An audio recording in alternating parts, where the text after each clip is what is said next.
Most traders, they don't blow up because they are dumb, but because they copy hype and not habits. The one who make it, they are quite consistent and build different. So welcome to this video guys, where I'll be talking about 7 habits of a consistently profitable trader. So without wasting much of your time, let's just deep dive into the very first habit, and that is nothing else but probabilities and not prediction. So yeah, you heard that right. Bad traders, they try to predict the market, right? Like they want to predict if Bitcoin is going to go higher, if Bitcoin is going to dump, if Bitcoin is going to do a 360 degree. But that's the issue. You cannot always be right. So as I said, bad traders, they try to predict the market, and good traders on the other hand, they play the odds. They think about the levels, they think about the executions, they think about the rules, they think about the strategy. They know what they want to see, and only then they get into a trade. They don't say Bitcoin will go up, but they say, okay, if I see my setup, I'm going to take the trade. If I don't, I'll stay away, no matter how good the price action or the market structure looks like. But if it does not fulfills my requirement, I'm not going to take the trade. So just for the sake of example, if we are talking about probabilities and predictions, so just take this for an example. Let's say your strategy hits a 60% win rate and you always go for a 1:2 risk to reward. So basically that's your edge. You have a great risk to reward trade. So one loss will mean nothing, because over the time, max will always win. You will know that, okay, one loss, two loss is not an issue, because you're not going to be trading for a limited period of time or for a limited trades only. You are here to become a full-time trader, or at least make it a primary source of your income. So if you want to do that, it is pretty obvious that your risk to reward, if it is good, you will be making money over the time. So just hear this. Trading isn't about future telling, but it's probabilities with your emotions switched off. Alright. So that's actually a deep line. If you go back and hear it again, it's pretty deep. Let's get to the very second habit, and according to me, this is one of the most important one, and it's about journal. Because journal is a piece of paper or a file on your iPad or your devices or wherever you maintain your journal, which gives you a clear idea of what is going on in your trading, what is wrong, what is right. And when you have a data that is pointing out to the bads and to the goods, it is always easier for you in the long term to switch all your losses into wins, because you know what is stopping you, and then you can just easily rectify them and start working on them. So documentation is pretty important, because once you have data, because if you have been following me for a very long time, almost on every live stream that I do on the daily basis, I talk about this a lot, that personally I'm a trader, I'm a investor, or I'm a crypto guy who likes to make decisions based upon data and not on the basis of assumptions. I do not want to assume anything while I'm trading or while I'm investing. Alright. So for that, documentation becomes one of the sources where you can get a lot of data. Second, it helps you to track all your losses as well. So let's say if you have been making a certain kind of loss for multiple times and you do not realize that, but if you just look at this piece of paper or on your device, you will know that, okay, this is a problem that is actually a major problem and you have been not looking at it. Now, since you have started maintaining your journal, it will be extremely easy for you to diminish that one particular issue that has been going on for a very long time and you did not even know about it. After that, the most important part that journal plays is that it helps you to identify what were your emotions while getting into a trade. So it gets pretty simple, it gets pretty easy. That, okay, after getting into a trade, most of the time your heartbeat went extremely faster, you were into a state of panic, you were not ready to look at the screens because you were too scared to see a red candle or a green candle. So that shows there is definitely a mistake here. There is something that you are doing wrong. Either you are going with an extremely higher margin size, extremely higher quantity, extremely higher leverage, because if you stay in control, and again this is something which I repeat a lot of time, that being in control while trading is extremely important. So if you're not in control, you will always have a spike in your emotions while getting into a trade, and probably you will either exit early or take a big loss or blow your account. So journal will help you understand that, okay, you are doing this particular mistake as well. And after that, it is obviously about identifying mistakes. So that is what I started this particular part with. That journal will always help you to identify where you are actually making the mistakes and then just easily correct them. All right. So according to me, if Just a tip, you can always use a book and a pen, but that is too hectic. That will take a lot of time, a lot of efforts. You can probably create either a spreadsheet or go for a Notion template and just follow it religiously. Make sure you keep on updating journal on daily basis. Alright, so that is pretty important. Even after 9 years of trading, I will always recommend that journal is one of the most important part, and it plays a very important role as well. So let's go to the third habit which I would like to talk with you guys, and that is about mastering one particular strategy. So this is something which all of you will relate with. You will feel that okay, this is something which I have done a lot, or I have been doing, or I have did it in the past. All right, so that is about not following a particular strategy. So I would like to tell you something which is about in your day-to-day life.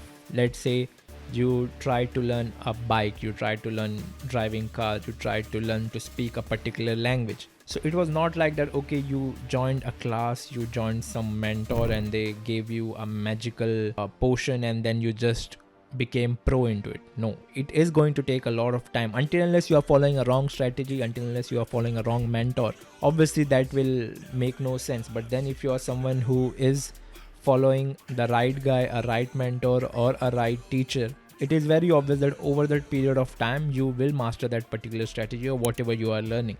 So it is very important that you just follow one particular strategy and not diversify yourself into 10 different ones, like following RSI, following MACD, following moving averages, following Fibonacci, following whatnot. So yeah, that will make no sense. You need to come up with a set of rules, a set of strategy, and you are going to be following that only, because it all starts with the very first part about mastering a strategy is selection. Alright, so as you can see on your screen, it starts with selection. So you need to identify either you are going to build your own trading strategy. If you can do that, that is absolutely great. But according to me, there are a certain pros and cons of this. Pros is that okay, since you build it on your own, you can definitely trust onto it. But then the cons of this is you can be spending years and years, and probably after a year or two you will realize that okay, the direction of this particular strategy was not right, and you wasted probably 1 or 2 years into forming a strategy which does not work. So here you have two options, that either you can trust yourself and just go for it and build it. After a year or so you will identify that okay, was this good or not, or probably you can follow a mentor or someone whom you can trust on. It can be me, or it can be any individual trader or a group of traders that you feel like that okay, these guys are actually legit enough and they are not just trying to show off, or they are not just trying to show that they are trader but actually they are not. So if you can trust someone, try learning from them, because they already have a proven trading strategy. Alright, so if you guys look at Crypto Market Mastery, that is 100% proven strategy. The accuracy of it is insane. Alright, so if you guys want to check that out, I'll post the link in the description. You can have a look at it. But the point is not about Crypto Market Mastery, or point is not about whose strategy you are going to follow, but the major and the most primary part is selecting one particular strategy and then being with it. After that is deep learning, but that is pretty obvious. If you are consistently following a particular strategy, you will be spending a lot of time, and while you do that, you will be learning all the goods and bads of that particular strategy as well. And as soon as you realize that, you can keep on changing some minor changes to it as well. And then comes the part which is repetition, because obviously if you're consistent enough, you'll be doing that on the daily basis, and if you can do that on daily basis, you are going to master it. And that is the very last point, which is mastery, and that is where you hit your goals which you have with trading, which you want to achieve with trading. All right, so that was about mastering one particular strategy. Now there is a very important part to this as well, to this whole video that we are discussing about habit, which is I will be covering in the next pointer, and that is waiting for the most high quality setups. Now again, I would like to tell you guys that trading is not about how many trades you get into, but it's all about the quality of the trade that you took. So if you can wait for 2 days, 3 days without getting into a trade, and on the 4th day you get a high probability one, you take that, probably the chances are extremely higher that you will make some good amount of profit. But then also trading is never 100%, you might take a loss as well. But then you took a setup which was extremely high probability, and that is what you want to be doing with your trading as well. You do not want to just have 10 trades per day. You want to take only those trades which you believe in, which have an extremely higher probability. So there are certain steps in identifying such high quality setups, which is obviously the very first step is going to be about identifying. Now, how do you identify a perfect setup? So the most important part to this will be having a set rules of strategy. Once you lay down all the points of your strategy, that okay, if I see this 4 or 5 pointers, I am going to plan a trade around that area. So obviously when you do your analysis, when you mark your levels, let's say right in the morning when you are marking all your zones of interest, when you do that, you set your alerts, and then you have already identified a zone where you want to be taking your trades. As soon as the price reaches there, probably your alerts will go off and you will be in front of your screens if you were not already. And then you go to the next step, which is about filter. Now, how do you filter it? You have a set rule of confirmation that okay, I want to see a pin bar forming on my setup, I want to see money flows getting higher, I want to see a certain numbers on the order flow or on the footprint charts. If I see that, I'll take the trade. So you now want to filter all the confirmations, and if you have good enough, you just wait for the price to hit the very good level or very good point of reversal. As soon as it hits, since you were waiting, you'll just execute. Now this is what you want to be doing as well. You want to have a set of rules even before entering into a trade. You want to see how the price is hitting your level, how you get to see your confirmations, and then you execute the trade. All right. So that is one of the most important part of this particular video, because most of the time you get into trades which were never planned and take big losses. All right. So here is actually a very hard truth about it, that if you are in a trade just because it looks bullish or it looks bearish, you are actually a fool, and you need to take it. You need to accept it. So that was about how you take high quality setups, how you plan them. Now the habit number 5, and again it's an important one, which is the best quality traders, they actually obsess over risk management. All right, like they do not just degen trade, they do not just go 100x leverage and full account. That is not how they trade. All right, so that is the most important part. Like no YOLO, no revenge trades, no FOMO, no greed, nothing of that sort. Their primary goal is to defend their capital, to protect their capital, and making money is secondary. All right. So just for the sake of example, top trader I know, they never risk more than 1.5 or 2% per trade. All right. So that is how they trade. But then I have seen a lot of beginners, they risk anywhere around 20 to 30 or 40% per trade, or probably they even liquidate their whole account in just one particular trade. So that is not how you will be becoming a profitable trader, because trading is a long-term gain. And if you just think for a particular trade, like if you just tie up yourself to a particular trade, you are never going to make it. All right. So that's there, because most of you guys would have made a lot of money while gambling by taking a trade which was not planned. But then over the period of time, you will just give it back to the market. So that is not what you want to do, because as I said, trading is a long-term gain.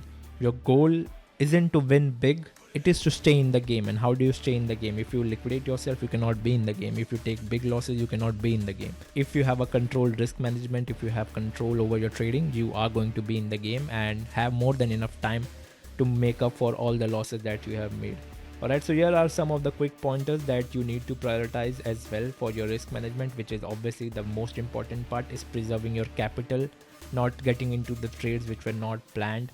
Second is stop losses. Most of you guys do not like to place stop loss and then just place it psychologically but not on your charts, and that is something which will definitely get you wrecked. Alright, it is going to take big losses or either get liquidated. And after that, another important pointer is position sizing, because if you just enter with random sizing, random risk, it is very obvious that a trade in which you took profit and the very next trade in which you entered with a random position sizing, even though it was a planned SL, you are going to lose more than what you would have wanted to, because you do not have a fixed position sizing based upon the quality of the trades. And the fourth and the most important one is discipline. All right, like if you do not have discipline, you can never make it in trading. All right, so, and it's again, it's not just about trading. You need to be disciplined in every aspect of your life, because you cannot be disciplined with one thing and not with other aspects of your life, as I mentioned. So your goal isn't to win big, as I said, it is just to stay in the game.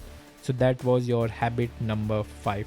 Now let's jump to the next habit, which is again another important pointer, and that is do not trade emotionally. Just be neutral. Do not come to the market thinking that okay, it is going to be extremely bullish, extremely bearish, or Do not look at the charts after you feel low, after you are emotionally upset, after you are in an angry mind state. If any of such emotional aspects have took over your mind, just stay away from the chart, because it is extremely highly possible that you are going to make a wrong decision. All right, so having that emotional control is extremely important, because most of the time when you are getting into a trade, you enter with the mindset of, okay, I want to make the biggest profit I have ever made, or I want to make a big profit, and that will just make you lose a lot of money. So they and by they I mean the top traders, they don't let greed, fear or FOMO influence their decisions, and that is pretty obvious. Most of us, I'll tell you something out of the topic that we have been discussing about. Most of you guys already know what I'm talking about. You have already heard about these pointers, but still you have not been able to make it, and the major reason is this particular pointer, that you are not emotionally neutral. Every time you blow your account, you tell this to yourself that okay, the next time when I'm in front of my screen, I'm going to follow all the rules, all the strategy, everything. But then as soon as you top up your account, add funds to your trading account, you are just going degen, you are just going euro, you just want to make the big money again, and you forget everything that you did wrong in the previous trading session. So that is where your trading journal also plays a very big part. And then the next part of this pointer of this particular habit is being neutral with your mindset. You do not enter with bias which is fixed. All right, like let's say if I have a bullish bias, I won't be only taking long trades. Every time where I see there is a good shorting opportunity, I'll definitely take it. All right, so that is how it goes. You cannot be just fixed with your mindset. Now jumping to the very last part of this video, which is habit number 7, and that is being extremely consistent. That is about, like, the top 1%, they show up every day, no matter what they feel, no matter what is going on, they will always be consistent with their trading. Now being consistent does not mean taking trades every day. It does not mean being in a trade every minute. No, being consistent means being consistent with your discipline, with your strategy, with your risk management, with your every pointer that is there in your trading. Being extremely consistent with that. All right, like reviewing your journal on the daily basis. Whatever issues that you see, you just try to refine them. Whatever were the issues, you try to solve them, and then after all those issues are resolved, you just continue your learning process. All right, so that is how it works in trading. Discipline is actually your edge and dopamine is your enemy, so you just want to stick with this particular line. All right, so just make sure you mark it probably on your trading desk, on front of your screens, on your wall, wherever you want to, but then that is a very important part. So that were the 7 habits, and obviously there is a few more pointers that I would add, that you don't get better. All right, like you don't get better from trading more and more and more. Like you do not want to be trading every day and that is how you get better. No. So yeah, as I was saying, you don't get better from trading more, you get better from showing up and being extremely consistent. All right, so that is what you want to do. And what was the meaning of consistent in this whole video that we have talked about? I've just explained that you do your daily reviews, you follow your strategy, you follow your risk management, you refine your approach, and then follow your continuous learning mindset. All right, so that is what you want to do. Now before this video ends, I'll just share this with you guys, that these 7 habits that I shared, they aren't just smart, but they are your survival skills in trading. All right, you can win trades by luck, but you only win long term by forming these habits. All right, so now you need to tell me, all right, you guys need to tell me which one of this habit that I shared in this particular video you have been following for a very long time, or you think was the most important one, and let me know in the comments. All right, so yeah, make sure you drop a like if you like this video, and comment down below, and I'll make sure to answer each and every of those comments. So I'll see you in the next video. Bye.